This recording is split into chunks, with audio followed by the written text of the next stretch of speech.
있습니다.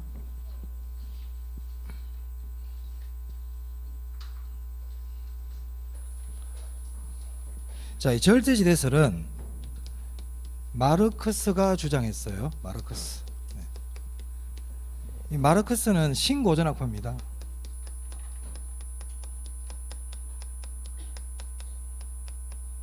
신고전학파이기 때문에 당연히 이렇게 주장합니다. 이렇게 주장하고요. 자, 차액지대설에서는 한계지에서는 지대가 발생하지 않는다 그랬죠. 그래서 제가 마르크스가 한계지에 가봤는지 안 가봤는지는 모르겠는데, 자, 마르크스가 한계지에 가봤다고 한번 해봅시다. 가본 거예요. 한계지에. 여기 한계지인데 농부가 농사를 짓고 있어. 그 농부한테 가가지고 물어본 거예요. 선생님, 여기 뭐 리카도가 의하면 한계지에서는 지대가 없다고 그러는데 뭐 지대 안 내고 있습니까? 물어본 거예요. 그때 농부가 무슨 소리 하냐? 너 지금 지대 내고 있는데? 이렇게 얘기하는 거예요.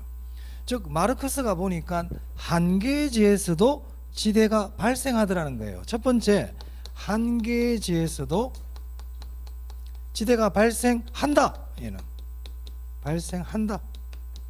리카도 너 무슨 소리 하고 있어 지금? 지대가 발생한다는 거예요. 그러면 왜 한계지에서 지대가 발생하는지 이유를 얘기해 줘야 될 거 아닙니까? 실제로 발생하더라는 거예요. 가보니까 한계지에서 지대가 발생하는데 발생하더라는 거 실제로. 그 리카도 보고 야, 한계지에서 지대가 발생하던데 어떻게 된 거야? 이렇게 물어봤더니 리카도는 설명을 할 수 있다 없다? 설명을 못해요. 그래서 차액지대설에 의하면 한계지에서 지대가 발생하는 것을 설명할 수 없어요. 그게 리카도의 단점이야. 설명이 안 돼. 그러면 마르크스는 한계지에서 지대가 발생하는 이유를 어떻게 설명하느냐? 지주가 요구를 하니까. 지주가 누굽니까? 땅 주인이잖아요. 땅 주인이 내 땅이야, 이거 쓰려면 지대 내, 이렇게 요구를 하는 거예요. 그러면 농사를 짓기 위해서는 지대를 안 낼 수가 없죠. 맞아요. 만약에 여기 어떤 척박한 땅이 있어, 아무 쓸모짝에도 없는 땅이야. 그런데 이제 우리 학원에서 주차장으로 쓰려고 땅 주인한테 가가지고 선생님, 여기 땅 쓰지도 않고 놀리는 땅인데 우리 뭐 차 좀 대고 뭐 좀 하면 안 될까요? 이렇게 물어본 거예요. 땅 주인이 그러라고 그럴까 안 그러라고 그럴까? 사용내를 할 수 있죠. 그럼 아무 쓸모짝이 없는 땅인데도 지대가 발생할 수가, 왜? 지주가 요구하니까. 맞아요.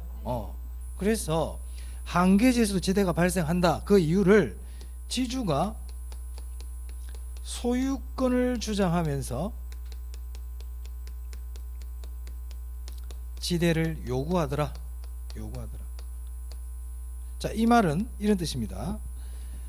마르크스의 절대지대설은 토지 사유화 때문에 지대가 발생한다, 이렇게 봐요. 즉 절대지대설은 지대가 발생하는 원인을 어디서 찾는다? 토지 사유화 때문이다. 소유권과 관계 있다는 뜻이에요. 아시겠어요? 그러니까 얘는 한계지에서도 지대가 발생한다고 보는 거지. 그러면 지주가 있는 땅들은 지대가 당연히 어때요? 다 있어요. 한마디로 얘기하면 모든 토지에는 지대가 발생한다는 얘기네. 그렇잖아. 그러면 지대에 대해서 예외가 있어 없어? 없지. 예외가 없는 걸 절대라 그랬잖아요 제가. 그걸 절대지대설이라 그런다고요. 그럼 여기서 질문을 많이 만들어낼 수 있어요. 그러면 마르크스의 절대지대설에 의하면 지대는 비옥도하고 관계가 있다 없다? 비옥도가 아무 상관없어요. 비옥도가 너 좋든 나쁘든 간에 지대를 많이 내라면 낼 수밖에 없는 거야. 무슨 말 알겠습니까? 절대지대설, 비옥도와는 관계없다. 지대는 뭐 때문이다? 사유화 때문이다. 비옥도가 생산력인가요? 비옥도가 생산력이잖아. 비옥도가 좋으면 토지의 생산력이 좋겠죠. 맞아요. 그러니까 비옥도와 무관하다는 것을 생산력과 무관하다. 맞아. 그래서 차액 절대지대설은 비옥도와 무관해. 생산력과 무관해. 토지의 생산력과 무관해. 모든 토지에서는 지대가 발생해. 지주가 요구하면 내야 돼. 그게 절대지대설이에요. 됐습니까? 그래서 여러분들이 공부를 할 때 제가 아까 이런 거 설명드렸잖아요. 이거 하기 사실 조심스러워. 왜냐면 이거 막 이해하려고 그러고 있거든. 근데 할 필요, 모르면 하지 마라 그랬죠. 알면 좋지. 근데 이거를 막 알면서 이거는 몰라. 이거는 거꾸로 공부하는 거야. 아시겠습니까? 이거를 알고 이거는 몰라도 되는 거야. 아까 제가 정상이온, 초과이온 그런 거 너무 신경 쓰지 마세요. 초과이온 남는다는 뜻이고 그런 거지. 정상이온을 막 외우고 이게 중요한 게 아니고 그거 말고 다른 게 더 중요하단 말이야. 아까 제가 약성 시장에서는 어떻게 해야 초과이온을 얻는다. 그죠? 그런 게 했잖아. 그걸 기억을 해야지. 초과이온이 뭐고 정상 이걸 갖다가 자꾸 깊이 있게 팔 필요는 없다는 겁니다. 기본적인 이런 걸 꼭 아는 게 중요해요. 그래서 차액지대설에서는 토지마다 지대가 차이가 나는데 그 이유는 뭐 때문이다? 비옥도 때문이다. 생산력 차이 때문이다. 하지만 한계지에서는 지대가 발생하지 않는다. 이거를 아는 게 중요하지. 이걸 아는 게 중요하지. 아까 이 그림을 가지고 막 따지고 그러고 있을 필요는 없다. 그렇게 공부하면 안 돼. 그렇게 공부하면 고생은 고생들하고 결과는 안 나와. 요걸 아는 게 지금은 들어서 기억나지만 3달 뒤, 4달 뒤 기억나겠어요? 안 나잖아요. 그럼 지금도 복습할 때 이런 걸 계속 보면서 복습을 해야지. 이거 계속 보면 되겠어요? 무슨 말인지 알겠죠? 시험에 잘 나오는 거를 계속 봐야 돼. 그게 합격 비법이라고 그랬어. 자, 그 다음 위치지대설 한번 보겠습니다. 위치지대설. 위치지대설은 튀넨이라는 사람이 주장했어요. 튀넨.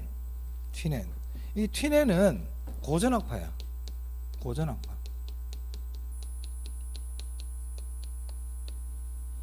이 튀넨은 고전학파이기 때문에 리카도의 주장을 다 인정해줘요. 왜? 같은 파잖아. 그러니까는 튀넨도 비옥도 차이에 의해서 지대가 발생한다. 인정합니다. 인정해요. 한계지에서는 지대가 발생하지 않는다. 인정해요. 얘는 다 인정해. 그럼 그거는 우리가 알 필요 없지? 얘가 다 얘기한 걸 야 튀넨 물어보진 않을 거예요. 그러면 튀넨만의 특징이 있겠죠. 그걸 알아야 돼요. 자, 보겠습니다. 이 튀넨이라는 사람은 고립국이라는 저서가 있어요. 고립국. 자기가 쓴 책이야. 저서. 이 고립국 이론에서 이제 농업지에 대한 설명을 쭉 하고 있는데 실제로 이 튀넨이라는 사람은 농장을 운영을 해요. 실제로 실험을 해봐. 이 사람은. 그래서 이 사람이 살던 시대는 농경사회이기 때문에 여기가 시장이에요. 시장. 이 시장을 중심으로 이런 동심원 모양을 걸으면서 농업지역들이 형성된다 이렇게 봐요. 그때 이 농업지역들은 재배 작물들이 달라. 재배 작물이 달라. 그러니까 여기 1번 농업지역에서 농사짓는 재배 작물하고 2번 지역에서 짓는 재배 작물이 같다 다르다? 다르더라는 거예요. 이런 지역들이 동심원 모양을 그리면서 농업지역이 형성되는 게 튀넨의 고립국 이론이거든요. 이거 나중에 자세히 할 겁니다. 자, 그러면 아까 리카도에 의하면요, 만약에 여기 A라는 지역하고 여기 B라는 지역하고 이 두 지역이 비옥도가 똑같아. 비옥도가 동일해. 비옥도가 동일하면 차액지대설에 의하면 지대가 차이가 나면 돼요, 안 돼요? 안 되죠. 아까 차액지대설은 비옥도 차이 때문에 지대가 차이 난다 그랬잖아. 그러면 비옥도가 똑같으면 지대가 차이 나면 안 되죠. 리카도에 의하면 말이야. 맞아요? 근데 튀넨이 보니까 여기에 지대하고 여기 지대가 다르더라는 거예요. 동일한 비옥도인데도 지대가 차이가 나더라는 겁니다. 이거를 리카도는 설명 못합니다. 리카도가 설명 못하는 게 두 개야. 한계지에서 지대가 발생하는 거 설명 못해. 이걸 설명한 사람이 마르크스야. 소유권 때문이다. 아시겠죠? 그리고 비옥도가 똑같은데도 지대가 똑같더란 말이야. 이거를 얘는 설명 못한다고요. 그걸 설명한 사람이 튀넨이에요. 튀넨. 그럼 튀넨은 비옥도가 똑같아도 지대가 차이 날 수 있더라. 그 이유가 뭐냐? 위치가 다르기 때문이라는 거예요. 뭐가 다르다? 위치. 그래서 튀넨의 지대론을 위치 지대론을 한 이유는 토지의 지대는 위치에 따라서 달라진다. 아시겠어요? 이 사람 이걸 더 중요시했단 말이야. 위치를 더 중요시했다고. 그래서 이걸 위치 지대설이라 그래요. 자, 그러면 의문이 생기지. 위치가 다른데 왜 지대가 달라? 그런 생각이 들 수 있죠. 위치가 다르면 왜 지대가 다를까? 자, 이 당시는요, 농사를 지으면 그 농작물을 시장에 갖고 와서 팔아요. 시장에 싣고 온단 말이에요. 이렇게. 맞아요? 그럼 시장에 싣고 오면 뭐가 드느냐면 수송비가 들거든. 뭐가 든다고? 수송비가 들어요. 수송비가. 그럼 이 수송비라는 거는 거리와 관계가 있잖아요. 거리와 관계가 있죠. 그러면 여기는 시장이 더 가깝죠. 그럼 수송비가 많이 들까 작게 들까? 수송비가 작게 들지. 얘는 수송비가 많이 들지. 그럼 여기가 수송비가 절약이 되네. 수송비가 절약되는 만큼 지대가 더 비쌀까 쌀까? 그렇지, 지대가 더 비싸요. 여기는 지대가 더 싸다. 맞아. 그래서 T&N의 위치 지대설은 결론이 이거야. 시장에서 거리가 멀면 멀수록 지대는 싸다. 시장에 가까우면 지대가, 그렇지, 그게 결론이야. 아시겠어요? 그래서 T&N의 위치 지대설은 결론이 시장에서 거리가 멀어질수록 수송비는 증가하죠. 수송비는 증가해. 하지만 지대는 어떻게 된다? 감소한단 말이에요. 이게 결론이야. 그러면 T&N의 위치지대설은 수송비와 관계가 있습니까? 수송비와 관계가 있지. 그래서 농경지 지대론에서 수송비 딱 나오면 위치지대설입니다. 수송비란 글자가 딱 나오면 무슨 지대론이다? 그렇지. 얘들은 수송비라는 걸 고려를 안 해. 얘들은 수송비는 생각 안 해. T&N이 수송비를 처음 생각한 거예요. 이 사람 선구자야. 그래서 T&N은 뒤에 계속 나와. 다른 데 가도. 그 T&N은 수송비를 고려했다. 아시겠죠? 그리고 중심에서 멀어질수록, 시장에서 거리가 멀어질수록 지대는 어떻게 된다? 감소한다.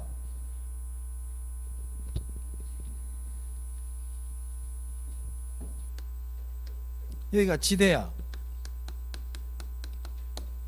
여기가 거리야. 여기가 시장, 중심. 시장에서 거리가 멀어질수록 지대가 점점 감소한다 그랬죠. 거리가 멀어질수록 지대는 줄어든다 그랬지. 비례관계입니까? 반비례관계입니까? 반비례관계. 정감수다 감소함수다. 그러니까 이걸 그림으로 그리면 어떤 형태가 돼? 우하향. 이렇게 된단 말이에요. 이렇게. 이걸 우리가 지대곡선이라고 불러요. 그래서 지대와 거리는 반비례관계에 있다고. 거리가 멀면 멀어질수록 지대는 점점 감소합니다. 아시겠죠? 이게 T&N의 결론이다. T&N의 결론. 이거 말고 추가적으로 하는 것도 있지만 그건 나중에. 실제 시험은 이 정도 범위도 잘 안 벗어나. 이게 잘 물어봐 이거. 아시겠죠? 위치지대설. 위치지대설은 지대는 위치에 따라서 영향을 많이 받는다. 왜 위치에 따라서 영향을 받느냐? 수송비 때문이다. 수송비가 많이 들면 그 대신 지대는 싸다. 그죠? 수송비가 적게 들면 지대는 비싸다. 그럼 이걸 표현을 이렇게 할 수 있겠네요. 말을 갖다가 이제 그때부터는 이 내용을 이제 다르게 표현을 하잖아요. 지대와 거리는 비례관계다, 반비례관계다? 반비례관계다. 수송비 절약액이 지대다. 이렇게도 얘기할 수 있거든. 수송비가 절약되는 만큼 지대를 더 낼 수 있잖아요. 맞아요. 수송비 절약액이 지대다. 이렇게도 표현할 수 있겠죠. 시험에서 이런 말 잘 안 써. 이렇게 써. 그냥 이렇게 써.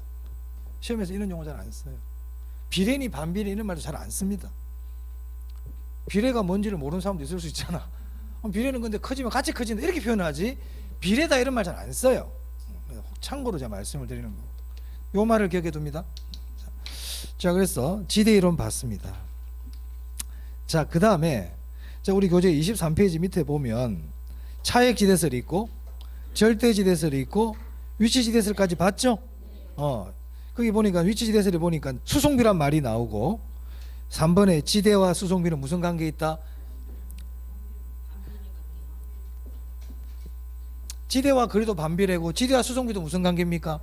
그렇죠. 그러니까 수송비가 많이 든다는 얘기는 지대도 싸다는 얘기죠. 적어둡시다. 지대와 수송비도 반비례다.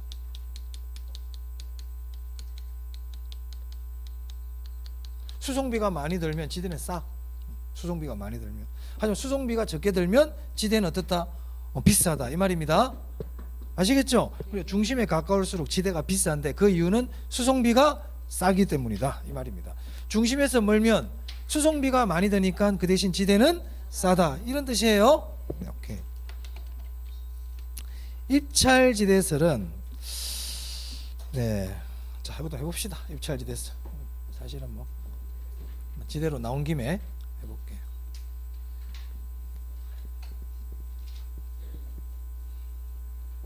자, 지금까지 농경지 지대론 했거든요. 농업지역의 지대론이에요. 자, 이제 나오는 게 도시지대론이야. 도시지대론. 도시지대론의 대표적인 게 입찰지대론입니다.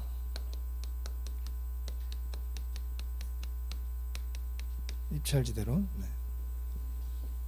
자, 입찰지대론도 제가 의미는 여기 설명을 할 건데요. 이 의미가 이해가 잘 안 되더라도 제가 꼭 아셔야 됩니다 하는 부분들은 꼭 알아야 됩니다. 자.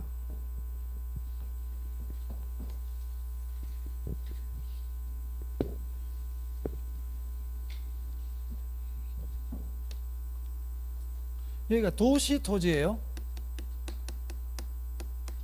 도시토지라는 거는 집을 짓고 상가를 짓고 공장을 짓는 용도로 써요. 그걸 우리가 택지라 그러죠. 택지라 그러거든. 그럼 이 도시토지의 이용은 주거용, 상업용, 공업용으로 이용이 된단 말입니다. 이게 도시토지야. 자, 이제 이 도시토지를 주거, 상업, 공업으로 이용하려고 그러는데 어떻게 이용을 할 거냐? 이제 이걸 정해준단 말이에요. 자, 그래서 주거용으로 이용하겠다는 사람, 상업용으로 이용하겠다는 사람, 공업용으로 이용하겠다는 사람을 다 이렇게 모았어요. 자, 여러분들이 그 사람들이라 볼게요. 여기 그러면 집 짓겠다는 사람, 상가 짓겠다는 사람, 공장 짓겠다는 사람 여기 다 모여 있어요. 자, 모이고 나서 제가 자, 이 도시토지 이 부분 여기를 이용하실 분 얼마 낼래요? 낼 수 있는 금액을 적어내세요. 이렇게 얘기해요, 제가. 아시겠어요? 그럼 여러분들이 금액을 적어내겠죠? 내가 이 토지를 이용하기 위해서 얼마를 내겠다고 금액을 적어낼 거 아니에요? 그럼 여러분들은 내가 낼 수 있는 최대 금액을 적어내요? 최소 금액을 적어내요? 최대 금액을 적어내야 차지할 거 아니야? 우리 경매 보는 거 똑같아. 맞아요? 그래가지고 나는 가장 높은 금액을 낸 사람한테 이 토지를 써라 이렇게 할 수 있겠죠? 맞아요. 자, 이때 토지 이용 주체가 지불할 의사가 있는 최대 금액, 이걸 뭐라고 부르느냐? 입찰지대라고 부릅니다. 네? 입찰지대 뜻을 알아야 돼. 입찰지대란 토지 이용 주체가 지불할 의사가 있는 최대 금액이다. 오케이? 최대 금액이에요. 최대 금액. 그러면 금액이 제일 높은 사람한테 줘야 되겠죠? 준단 말이에요. 자, 그리고 나서 또 여기 있을 사람 적어내세요. 뭐 이렇게 할 거 아닙니까? 그럼 또 누구한테 줘야 돼요? 가장 높은 금액을 적은 사람한테 줘야 되겠죠? 맞아요? 그래서 그걸 그림으로 그려봤더니 자, 여기가 지대, 여기가 중심, 여기가 이제 갈수록 외곽이야. 외곽. 그래서 여기 쓸 사람 금액 적어내봐 이렇게 했더니 상업하는 아들이 10만 원 낼게. 상업이 10만 원을 적어낸 거야. 상업이. 그리고 집 짓겠다는 애들은 7만 원을 적어낸 거예요. 주거용은. 주거는. 공업하는 애들은 5만 원 내겠대. 공업은. 그럼 여기 있는 토지는 누구한테 줘야 돼? 상업한테 주겠죠. 자, 그러면 여기서는 상업이 제일 많은 금액을 제시했잖아요. 그럼 지대 곡선이 이렇게 그려집니다. 왜? 외곽으로 갈수록 지대는 점점 줄어드니까. 그럼 이거는 상업의 입찰지대네. 맞아요? 즉 상업하는 사람들은 여기서는 10만 원 내고 여기는 9만 원, 여기는 8만 원 이렇게 내겠다는 거예요. 맞아요? 자, 집 짓겠다는 주거용은 이런 지대 곡선이 나와요. 이런 지대 곡선이. 외곽으로 갈수록 지대는 줄어들기 때문에 항상 우하향합니다. 이렇게. 공업하는 사람들은 이런 지대 곡선이 나오더라는 거예요. 자, 그럼 보세요. 여기서부터 요까지 요거는 상업의 입찰지대고 요거는 누구의 입찰지대야? 주거의 입찰지대죠. 자기가 낼 수 있는 최대 금액들 그걸 쭉 연결한 거거든.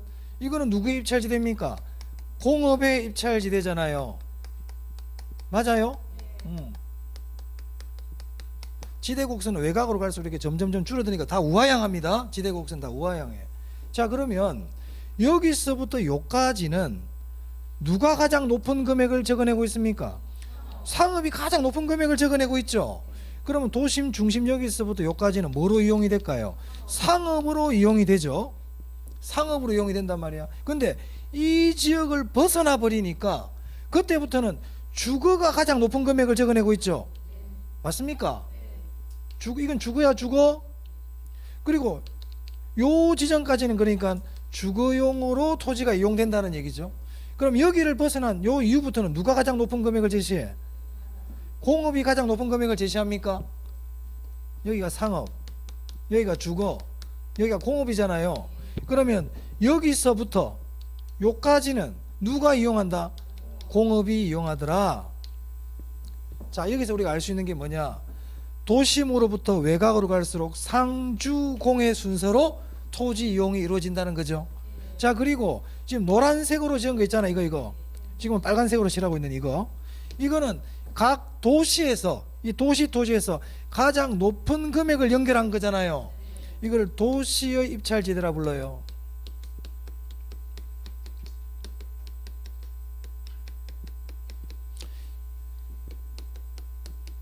도시 입찰지대 곡선이라고 부릅니다. 그럼 이 도시 입찰지대 곡선은 상주공이 내겠다는 입찰지대 곡선에 가장 상층부를 연결한 건가요?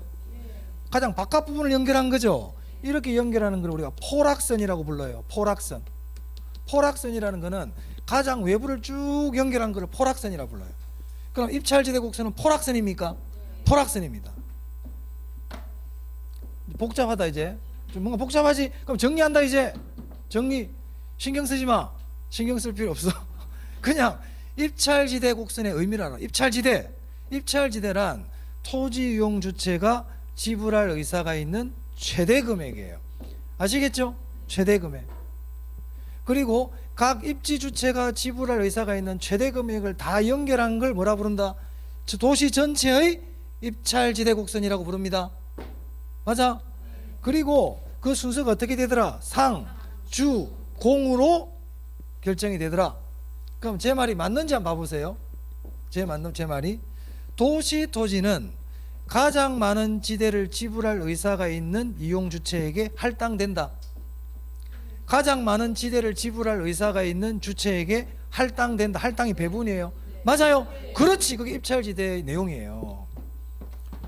가장 많은 지대를 내겠다는 사람한테 쓰게끔 해주고 있잖아요. 맞아요. 그렇지. 입찰지대로는 가장 많은 지대를 지불할 의사가 있는 주체에게 토지가 할당된다는 겁니다. 이게 결국은. 됐어요? 조금 더 나가보자. 그러면 상업하는 사람들은 왜 지대를 가장 많이 낼 수 있을까요?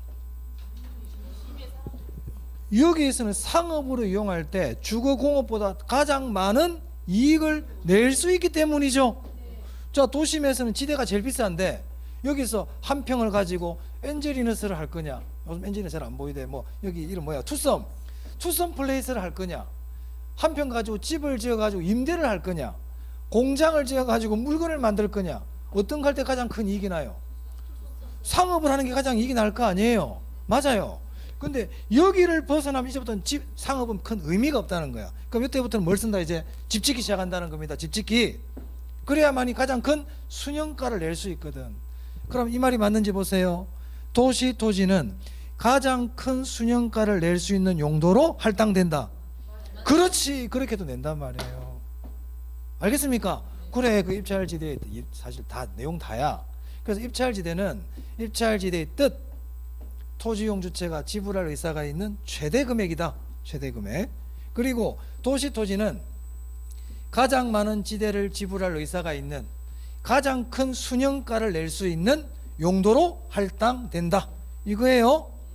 아시겠죠? 처음부터 여기는 상 없어, 여기는 집 지어, 여기는 공장으로 이용해, 이렇게 정해준 게 아니야. 자발적으로 자기가 내겠다는 금액대로 토지를 할당했는데 하고 보니까 어떻게 되더라? 상주공으로 할당되더라는 겁니다. 아시겠죠? 그러니까 입찰지대는 지불할 의사가 있는 최대 금액이라 그랬잖아요. 그럼 이 최대 금액은 어디까지 적어내느냐? 어디까지? 적어드려야 된다. 입찰지대는.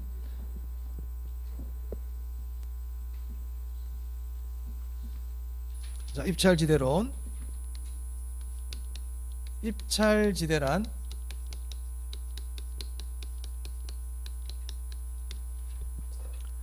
토지 이용 주체가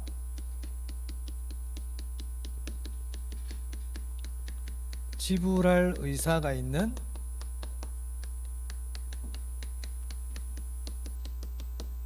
최대 금액이에요. 이거 최소 금액으로 잘 나오거든요. 최대 금액이다. 그럼 이 사람들은 최대 금액을 과연 어디까지 낼 수 있느냐? 네. 초과 이윤이 0이 될 때까지 제시할 수 있어요. 초과 이윤이 0이 되는 금액이에요. 뭐가 된다고요? 초과 이윤이 0. 그럼 초과 이윤이 0이라는 얘기는 정상 이윤만 얻는다는 얘기죠. 맞아요? 자기가 하는 일을 유지할 수 있을 정도까지는 지대를 제시합니다. 초과 이윤을 포기해버리는 거야. 자, 그러면 이 입찰지대 곡선 있잖아. 그럼 여기마다 각각의 지대가 있겠죠. 지대가 있을 거 아니에요. 그럼 이 지대 금액들은 초과이윤이 존재하는 지대다, 초과이윤이 없는 지대다. 초과이윤이 존재하지 않는 지대예요. 전부 다. 즉 여기 입찰지대 곡선은 정상이윤을 얻는 지대 곡선인 겁니다. 어려울 수 있는데 어찌됐든 입찰지대는 토지이용 주체가 지불할 의사가 있는 최대 금액이고, 이 최대 금액은 초과이윤이 뭐가 되는 금액이다? 0이 되는 금액이에요. 초과이윤을 자기가 보려고 좀 싸게 적어버리잖아. 그럼 다른 사람이 초과이윤을 포기하고 나보다 더 높은 금액을 적어버리면 뺏겨. 무슨 말 알겠어요? 그러니까 초과이윤을 포기해버린단 말이야. 정상이윤만 얻으면 된다. 정상이윤이라는 게 뭐였어요? 내가 지금 하는 일을 계속할 수 있을 정도의 이윤만 되면 지대를 내겠다는 거예요. 무슨 말 알겠어요? 그런 뜻입니다. 자, 두 번째, 입찰지대 곡선의 입찰지대론의 내용은 도시 토지는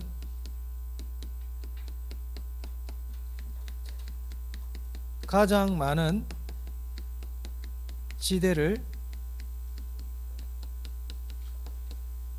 지불할 수 있는 용도로 할당된다. 맞아요?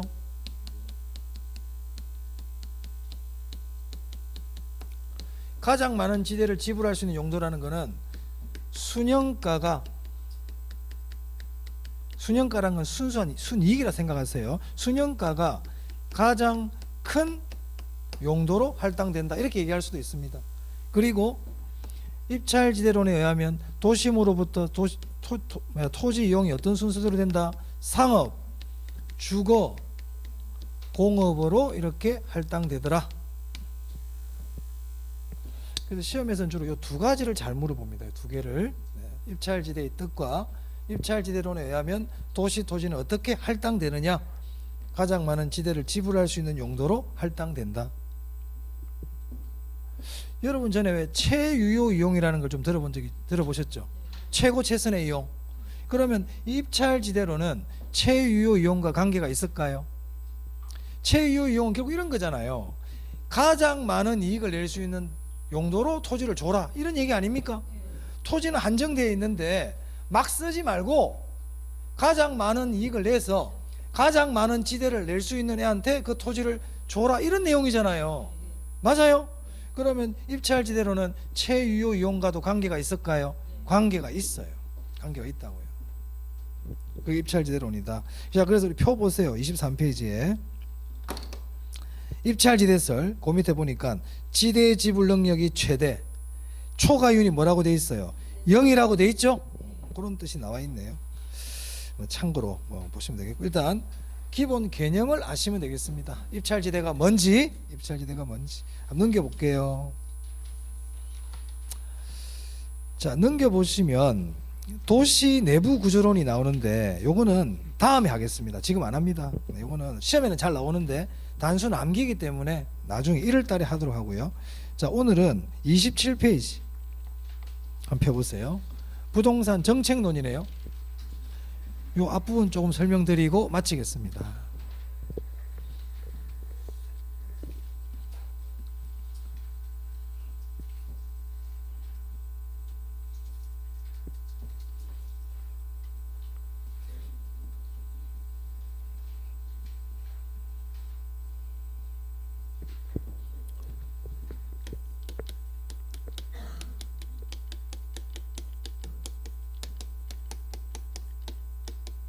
이 부동산 정책론은 한 4문제, 뭐 많이 나오면 한 5문제 가량 출제가 돼요.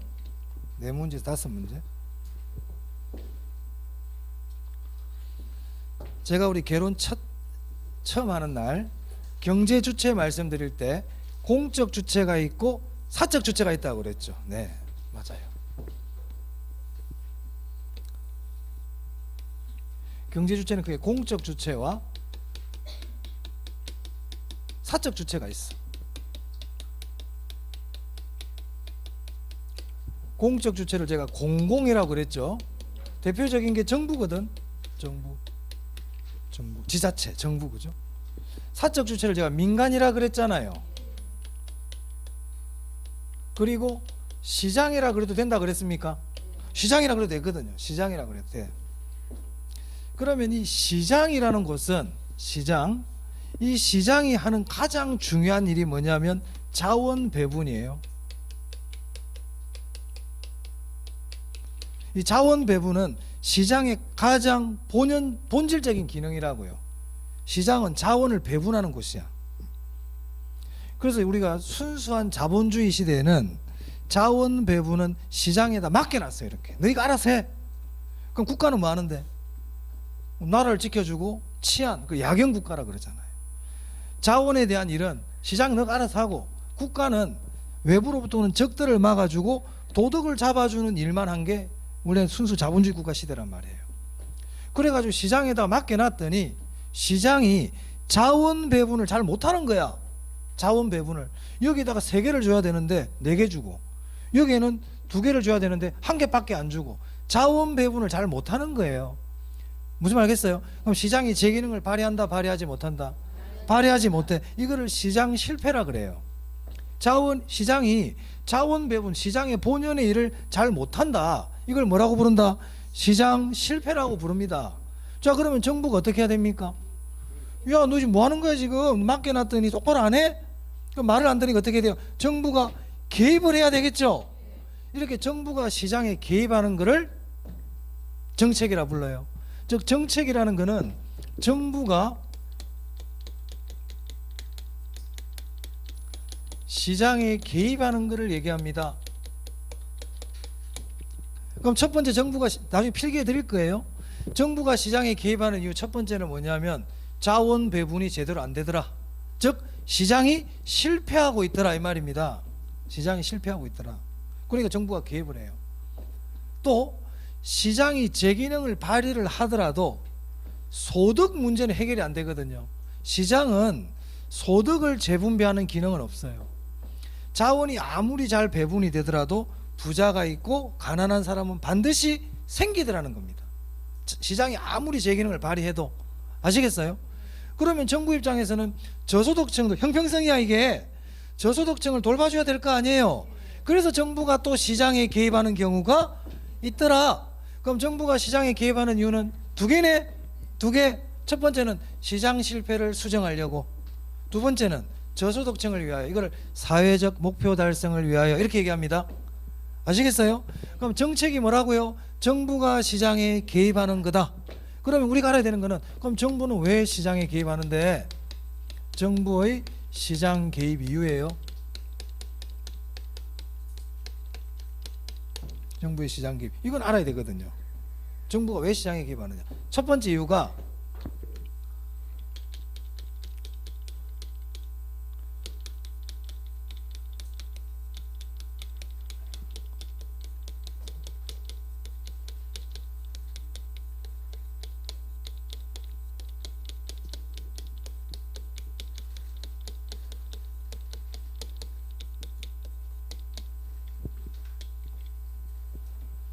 시장의 효율적 자원 배분이 이루어지지 않기 때문에 정부가 시장에 개입해요. 이거를 이렇게 표현합니다. 효율적 자원 배분이 이루어지지 않는 걸 뭐라고 그러냐면 시장 실패라 그래요. 그럼 정부가 시장에 개입하는 이유는 시장 실패를 수정 보완하기 위하여 이렇게 해도 됩니까? 그렇습니다. 그래서 우리 시험에서 정부는 효율적 자원 배분을 위하여 시장에 개입하는 경우가 있다. 맞아요? 정부는 시장 실패를 수정 보완하기 위하여 시장에 개입하는 경우가 있다. 맞습니까? 그 말이 그 말입니다. 그 말이 그 말이다. 그 말이 그 말이다. 그럼 이거 말고 시장이 자원의 효율적 배분이 이루어지더라도 개입하는 경우가 있더란 말이에요. 그게 뭐냐면 사회 목표 달성을 위하여.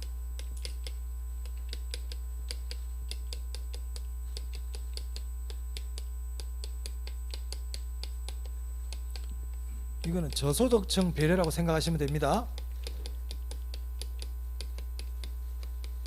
뭐 대표적인 게 임대주택 정책이라든지 누진세라든지 이런 것들이에요. 그 정부는 이 두 가지 이유 때문에 시장에 개입한다. 아시겠죠? 오케이.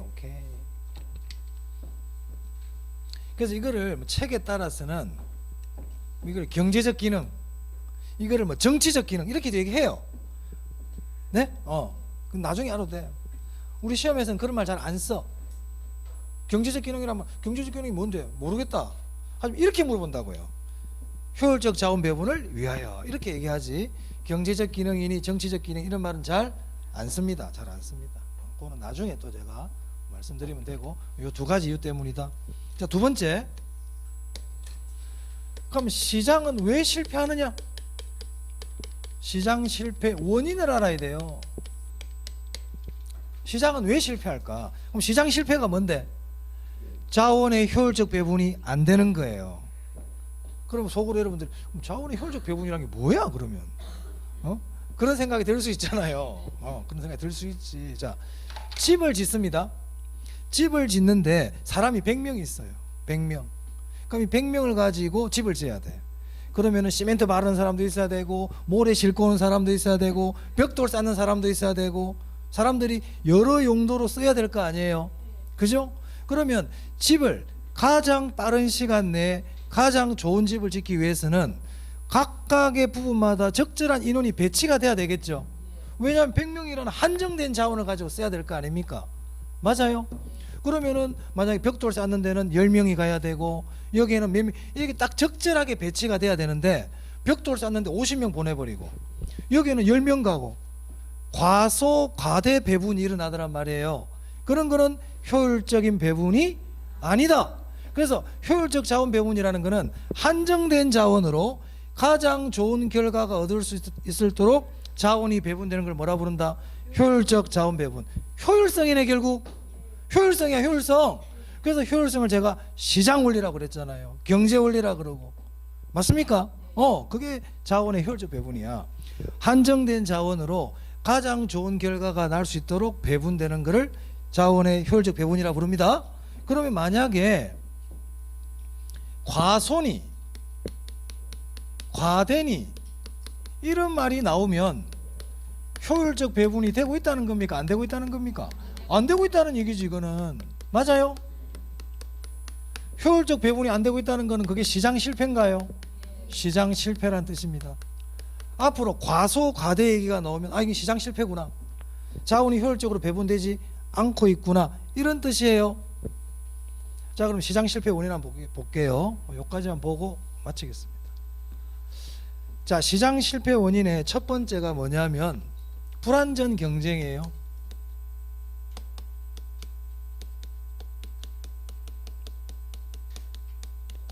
불완전 경쟁은 아까 봤어요. 상품이 이질적이고 시장에 지니까 태그가 자유롭지 않고 시장 참여자가 소수이고 정보가 불완전한 거라 그랬잖아요. 그럼 불완전 경쟁의 대표적인 게 뭐냐면 독과점이거든. 독점과 가점. 여러분 독점과 가점이란 말 들어본 적 있습니까? 독점이 뭔데? 공급자가 혼자야. 공급자가 혼자야. 그럼 공급자가 혼자면 자원의 효율적 배분이 되겠어요? 만약에 시장에서 10개를 만들어줘야 돼, 이 자원 가지고, 그럼 독점 10개 안 만들어요. 지 마음대로. 어떨 때는 8개 만들었다가, 어떨 때는 12개 만들었다가. 그러니까 자원의 효율적 배분이 된다 안 된다? 안 돼. 과점은 뭐냐? 과점은 공급자가 소수야. 몇 개 안 돼, 공급자가. 우리나라에 과점 기업들 있나요? 있죠. 뭐 있어, 대표적인 게? 우리나라 독점 기업은 뭐가 있어? 지금 대모하고 있는 코레일, 그죠? 한전 독점이잖아, 그죠? 과점은 뭐가 있어요? 과점. 핸드폰 회사, 우리나라 지금 SK텔레콤, KT, U+ 빼고는 없잖아요. 과점이죠, 과점. 또요, S오일, SK 몇 개 없어요. 오일 회사 맞습니까? 과자 만드는 회사 몇 개 없어요. 농심 몇 개 없다니까. 그런 과정 기업들이에요. 이 과정 기업들을 우리 카르텔이라 그래. 그럼 얘들은 뭘 하려고 그럴까? 가격을 담합을 많이 하려고 그러겠죠. 맞아요. 자기들이 짜고 치면 되잖아요. 몇 개 안 되는데. 그럼 가격 담합하면 돼, 안 돼? 안 되지. 그럼 정부가 단속해야 돼요? 해야지. 공정거래위원회에서 하잖아요. 왜냐하면 독과점이 생기면 시장이 실패하거든. 그러니까 정부가 개입하잖아요. 맞아요. 원래 시장에서는 지가 얼마 받든지 뭔 상관이야. 주기 담합하든지 말든지. 원래는 그렇잖아. 근데 그렇게 하니까 자원의 효율적 배분이 안 되거든. 그러니까 정부가 어떻게 한다? 개입한다, 이 말입니다. 자, 불안정 경쟁 대표적인 게 독과점이에요. 시장 실패. 그 다음 두 번째, 외부 효과의 존재입니다. 이 외부 효과는 제가 다음 시간에 하겠습니다.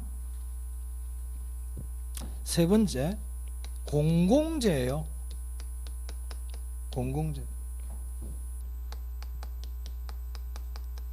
자, 공공재가 뭐냐? 공공재. 공공재는요,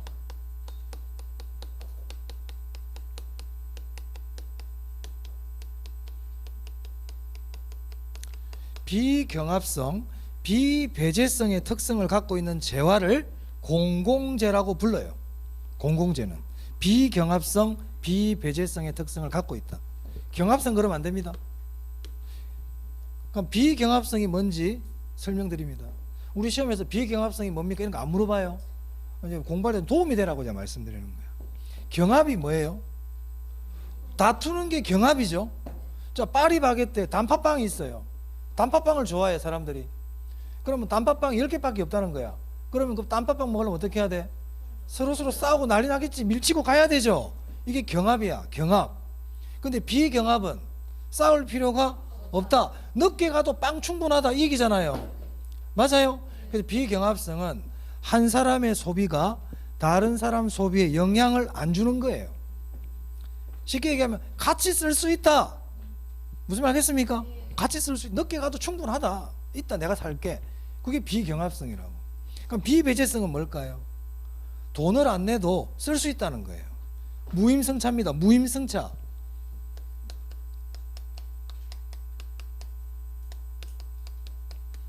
무임승차 뭔지 아시죠? 돈 안 내고도 쓸 수 있다는 거예요. 이게 비배제성이야. 그리고 공공재는 이런 비경합성과 비배제성의 성격을 갖고 있어요.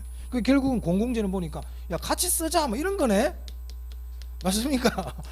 돈 안 내도 쓸 수 있고 늦게 가도 얼마든지 있고 같이 쓴다는 얘기. 이게 공공재라고요. 그럼 이런 공공재를 시장에다가 맡겨놓고 야, 만들어, 기업들 좀 만들어 줘 봐봐. 만들까요, 안 만들까요? 안 만들지. 시장에다가 맡겨놓으면 안 만들어요. 그래서 이 공공재는 시장 원리에 맡기면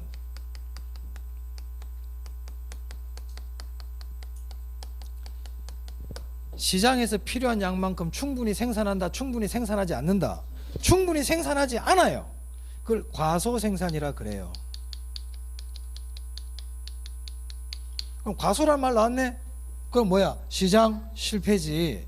그래서 공공재는 정부가 대부분 만들어줘요. 대표적인 게 도로, 치안, 경찰 있잖아, 치안 같은 경우는 시장에 맡겨놓으면 안 합니다. 만약에 여러분이 국가 어저께 작년에 세금을 안 냈어, 세금을 안 내가 집에 도둑이 들어왔거든. 그 경찰서 전화했어요. 우리 집에 도둑 들어왔어요. 그랬더니 작년에 세금 안 내셨네요. 출동 안 하겠습니다. 이러지 않거든요. 그죠? 무임승차 가능하다는 게 극단적인 예를 들면, 그러니까 이런 것들은 개인 사적 주체에 맡겨놔서는 안 된다는 겁니다. 그래서 누가 한다? 정부가 한단 말이에요. 공공재는 주로 정부가 공급해줘요.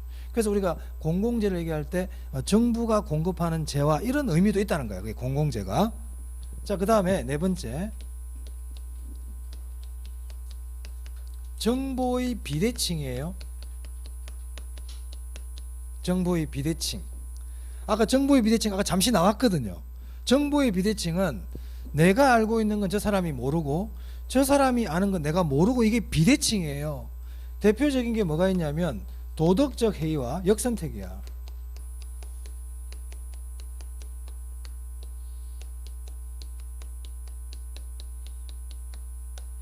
이게 뜻이 뭔지까지는 몰라도 됩니다. 사실은 이 도덕적 해이는 뭘까요? 도덕적 해이는 어떤 사람이 늘 길을 안전하게 지나다녔어요. 이렇게 항상 좌우도 잘 살피고 빨간불에서 파란불이 바뀌어도 바로 길 안 넣고 3초 여유를 두고 건너고 막 이랬단 말이야. 근데 이 사람이 종신보험을 한 30억짜리 넣었네 오늘. 그러고 나서 길을 막 건너기 시작해요. 이렇게. 이게 도덕적 해이다. 그럼 이렇게 하다 보면 안 나가도 되는 보험금이 지불될 수가 있거든요. 맞아요? 그러다 보면 보험료 올라가겠죠. 그럼 효율적 자원 배분이 안 되죠. 그러니까 도덕적 해이가 발생하면 자원의 효율적 배분이 안 돼요. 대기업에, 우리나라는 그런 거죠. 미국의 큰 기업의 CEO들이 회사 돈으로 제트기 비행기를 타고 다니더라. 도덕적 해이입니다. 안 사도 될 거를 사고 있죠. 맞아요? 그래서 도덕적 해이가 발생하면 자원의 효율적 배분이 안 돼. 시장 실패돼. 역선택은 뭐냐? 내가 알았으면 선택을 안 했을 텐데 몰랐기 때문에 선택하는 게 역선택이에요. 자, 중고차를 사러 갔어요. 자, 이 중고차 물건에 대해서는 나보다 중고차 판매상이 더 잘 알죠? 정보의 비대칭이죠. 그럼 내가 이 차가 사고 난 줄을 알았으면 안 샀을 텐데 사고 난 걸 내가 몰라. 그래서 내가 선택하지 말아야 될 거를 선택했다. 이걸 뭐라고 부른다? 역선. 남편 생각하면 안 돼. 이걸 역선택이라 그럽니다. 내가 알았으면 선택 안 했을 텐데 몰랐기 때문에 선택했다. 이걸 뭐라 부른다? 그렇지. 자원 효율적 배분이 안 되죠. 안 사야 될 걸 샀으니까. 맞아요? 그렇단 말이에요.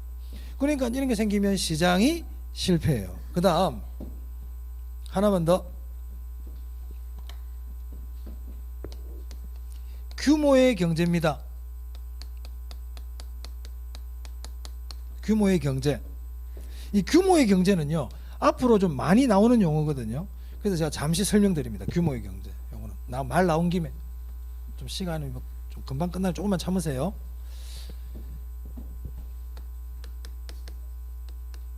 규모의 경제가 뭐냐? 규모의 경제. 규모의 경제는 이렇게 뜻을 생각하시면 됩니다. 규모가 커질수록 경제성이 있다. 이런 뜻이에요. 항상 이 글자 안에는요, 용어 안에 뜻이 다 숨어 있어요. 그럼 규모의 경제는 규모가 커질수록 경제성이 있다. 아시겠어요? 그럼 경제성이 있다는 얘기는 이익이 커진다는 겁니까? 이익이 작아진다는 겁니까? 그렇지, 이익이 커진다. 경제성이 있다는 얘기는 이익이 커진다. 비용이 커진다. 비용은 작아진다.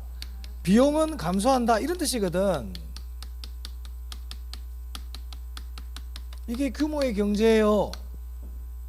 자, 여러분들이 물건을 사러 갑니다. 한 개 살 때는 1,000원이래. 근데 내가 100개 사겠다 하니까 한 개 800원씩 주더라는 거예요. 이게 규모의 경제예요. 조그마한 동네 슈퍼가 큰 마트를 못 이기는 것도 규모의 경제 때문에 그런 거예요. 무슨 말 알겠습니까? 규모 이해되세요? 그러면 규모의 경제가 발생하면 큰 놈만 살아남겠네. 큰 놈만 살아남겠죠. 그러니까 자연스럽게 독점이 돼버려요. 규모의 경제가 발생하면 자연 독점이 발생해.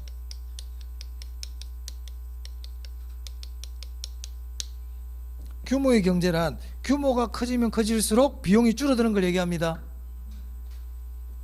비용 감소 산업이라고도 그럽니다. 그래서 이거를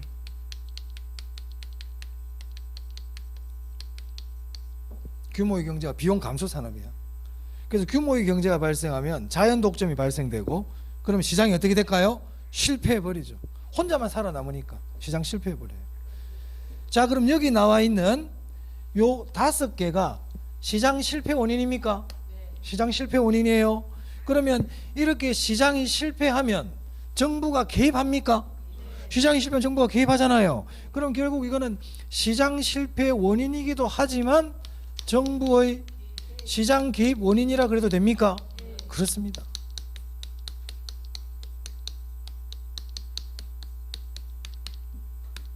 시장 실패 원인이기도 하지만 정부의 시장 개입 원인이기도 하다. 그럼 시험에서 다음 중 시장 실패 원인을 찾아라 그러면 불안전 경쟁, 외부 효과, 공공재 이것도 될 수 있다. 비경합성도 시장 실패 원인인가요? 그렇지. 비배제성도 시장 실패 원인입니까? 그렇지. 무임승차도 시장 실패 원인인가요? 그렇습니다. 도덕적 해이도 시장 실패 원인입니까? 역선택 그렇죠. 그래서 제가 드린 거예요. 뜻은 몰라도 이런 것들은 다 시장 실패 원인이고 정부가 시장에 개입하는 원인이다. 됐나요? 네. 자, 그래서 오늘 여기까지 하고 다음 시간에 제가 외부 효과에 대해서 설명드리겠습니다. 자, 수고하셨고요. 식사들 맛있게 하세요. 네, 수고하셨습니다. 네.